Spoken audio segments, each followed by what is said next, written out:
这杯珍珠奶茶大概是外国朋友最熟悉的台湾饮料。不过，除了珍珠奶茶之外，还有哪些台湾食物值得推荐给外国朋友呢？是花生猪血糕、麻辣臭豆腐，还是凤梨口味的披萨？ Taiwan is an immigrant society. Over 400 years, people from different regions came. It stimulates variety and integration, which influenced the island to become the place of the most variable food culture. We are also good at inventing classic dishes of other cultures, such as the Thai taste moon shrimp cake, Chinese taste beef noodle, and the General Tso's chicken. These are actually invented by Taiwanese people. All made in Taiwan! Greetings everyone, I'm Zheng Guowei. I'm a science communicator who loves asking questions. On this episode of Taiwan Keywords, my friend and food scholar Hu Chuan'an and I will begin the journey from 400 years old dish of Netherlands, try the most special Taiwanese gourmet, and get to know Taiwan from the food table.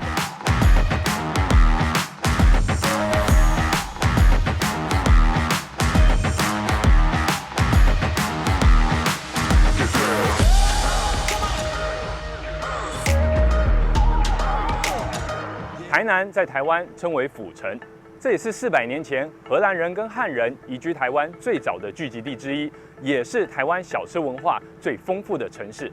早上一碗热腾腾的虱目鱼咸粥，是每个台南人早上必吃的早点。哇，上来了，哦，来这个土托，土托哎，这个粽鹅，这真只有台南吃得到这样。对，其实这个咸粥的最重要的灵魂就在于它的那个汤头。哇，它汤头最重要的，它是一般都是鲜甜，然后它会熬很久。南部的粥它比较粒粒分明，北部的广东粥它会煮的比较烂，煮的比较久一点。但既然它跟汤饭又不大一样，汤饭它基本上就是饭跟汤，而粥的话它是一定要煮的。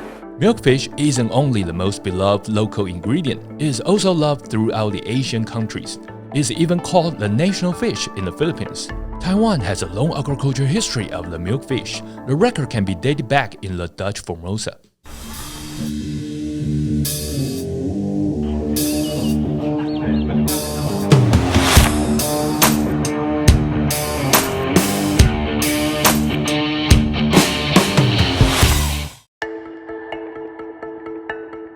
这里是台南的安平古堡，400年前荷兰人所兴建的热兰遮城。虱目鱼就是17世纪时荷兰人殖民台湾时所引进的，这点从当年留下来的热兰遮城日记还可以看到相关记录。On Volume 2, it documented a journal of a fish farm in 1647, and the word oinei appeared. Researcher Jia Ying Wong verified that oinei actually means the fish farm in Taiwanese Hokkien. Usually, it is located at the estuary or along the sea. It's a type of enclosed dam to breed the fishes. On History of Zhuo County of 1717, it was written that ruler Zheng Jin was crazy about fish, which then Taiwanese people called the emperor fish. So milkfish was already in Taiwan 400 years ago. 台湾人所熟悉的虱目鱼，大家经常吃的虱目鱼呢，大家以前一般认为是从荷兰人引进来台湾的。因为我的历史学家有发现，在荷兰其实有养殖虱目鱼的习惯，然后这个习惯呢，在跟台南的是一样的。可是最近有学者已经提出来，就是以前其实台湾的这些汉人移民或是南岛语族，他因为长期跟东南亚或是跟福建还有东南亚这些地方有连结，所以也有可能比荷兰人之前再早500年，台湾人就有在吃虱目鱼的习惯，这是以前大家所没有想到的。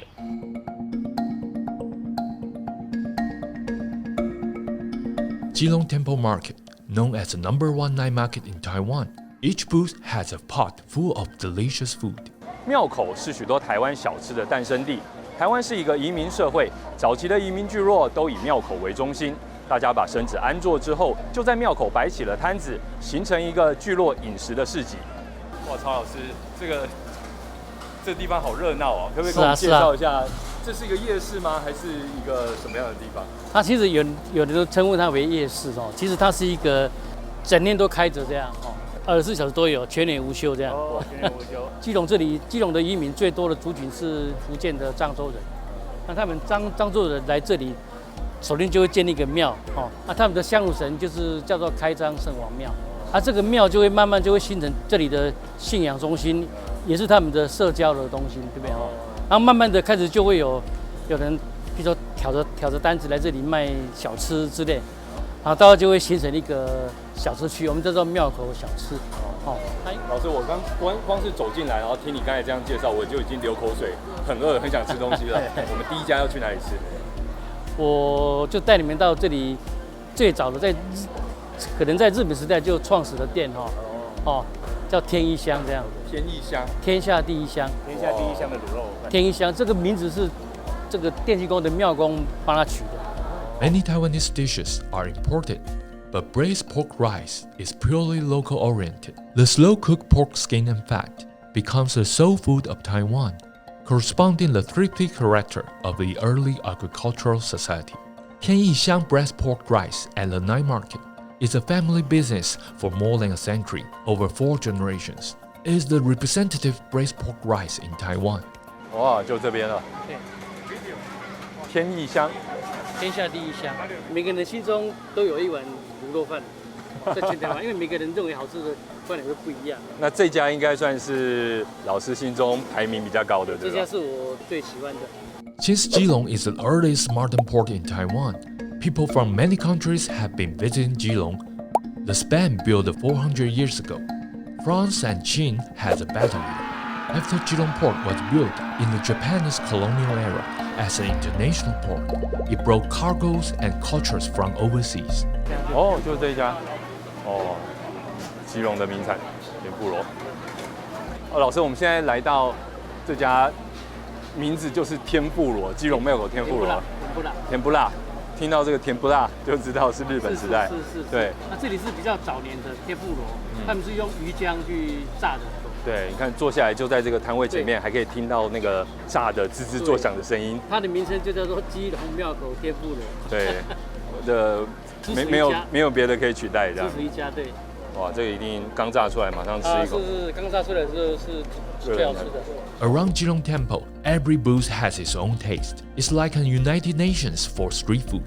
The Zhangzhou people's belief, the different braised pork rice from south and north, tempura from Japanese colonial, all merged as a perfect collage of Taiwanese flavors.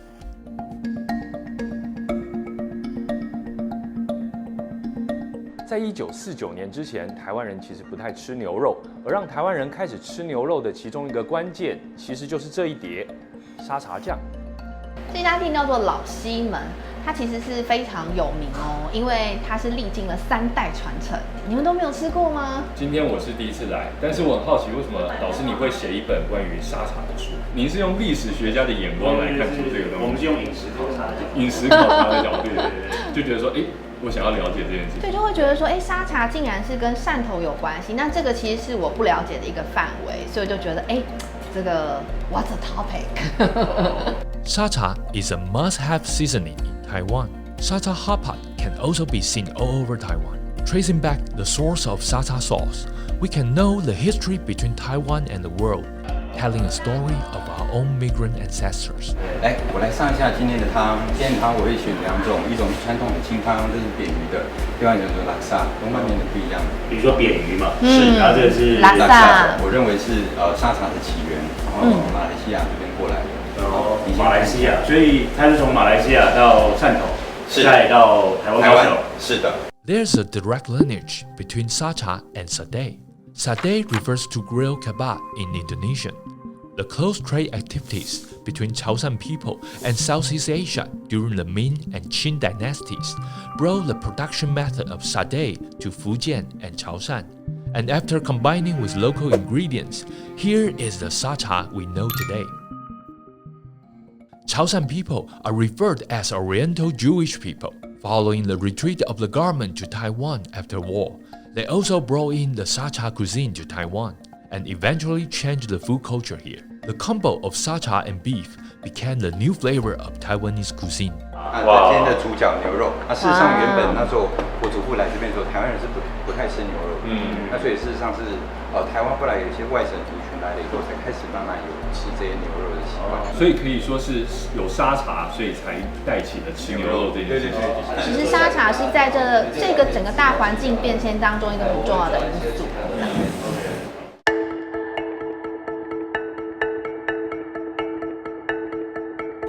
然后龙岗这边在那个中立、平镇跟八德的交界，那本来这里是三不管地带，那三不管地带后来有一些，他们就把滇缅的异域孤军大概七八千人就安置在这里，然后所以这里7、8千人，他们就开始把他们家里的自己的一些东西拿出来卖，所以这里看得到很多滇缅的料理啦，或者滇缅的香料，所以这里的族群就异常的纷杂。那在大概我们现在很多新移民进来了以后，哇，各种摊子。对，我说你看这里也有越南、印尼、缅甸，不同时间段的移民都汇聚在这里，都汇聚在一起。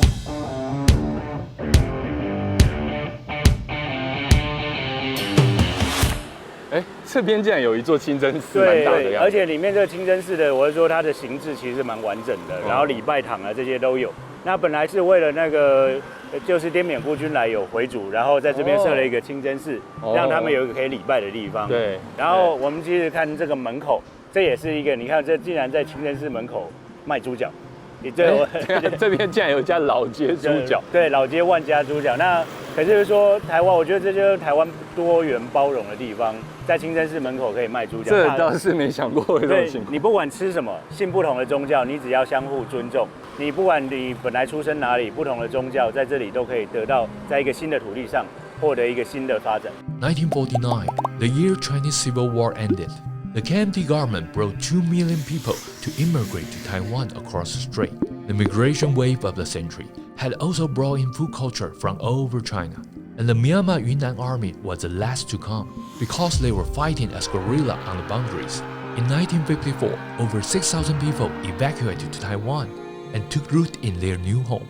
They rolled out their sleeves and cooked their best dishes, set up small business in the alleys. These had made Longgang the kitchen of ethnic diversity, and it was famous of the gourmet rice noodles, the specialty of Myanmar Yunnan.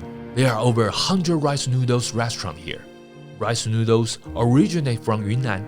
It can be found in China, Myanmar, and Pur City on the border between China and Laos. Ame, a little girl who grew up in the mountain valley, came to Taiwan with the army and launched her business here. The restaurant is called Ame Rice Noodle. 其实我们整个家族回到台湾是我的祖父，民国43年，就是异域孤军第一次撤台回到中正新城。对，那我爸爸在那边打仗过程当中认识了我母亲，我母亲是一个傈僳族，金三角的一个特有的少数民族。对，所以我们那时候中正新村就超级热闹，然后什么烤香肠什么都来了，没有？妈妈就觉得说，那来做个米干卖卖看，对。所以1981年，妈妈就带着我们在门口，因为那时候店面还是我们的住家，所以呢就在门口做一个小摊摊，做之后就已经没有收，一直到今天。对。Ame insists on handmaking the rice noodle, and she had been doing it for over 40 years. The broth is made from the bones of black pigs. Although it was originated from Yunnan, but the noodle is made from Taiwan's Jailai rice. Pork is from local too. Now it's a Taiwanese food.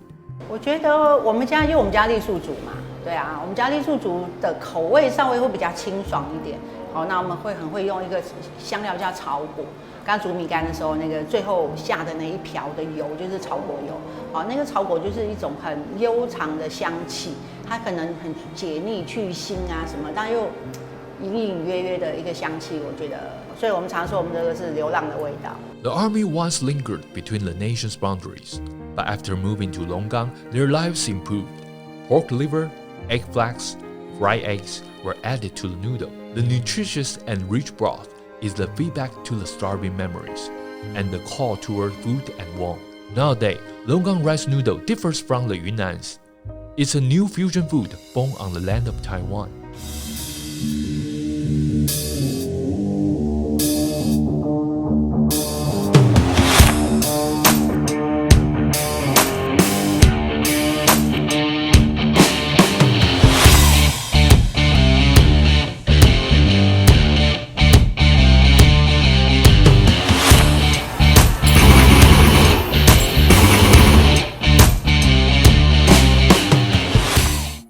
Upon entering the Yes Health Park, the massive factory reminds me of a science park. But entering the factory, you don't see trips on the production line. Instead, it's all hydroponic leaf vegetables of all kinds. As United Nations promoting sustainable development, World Economic Forum selected the world's most promising companies for 2022. 100 of them are technology pioneers. The only company from Taiwan to be selected is the Yes Health from Taoyuan, fresh vegetables with a daily production of 1,100 kilograms. Here, it produces more than 1,000 kilograms of fresh vegetables every day. It also exports its technology to China and other countries. It is the most promising indicator of Taiwan's agriculture. 蔬菜或许不需要土壤，人却离不开这块土地。数百年来，不同的族群带来不同的食物，让台湾的餐桌上弥漫着多元文化的气味。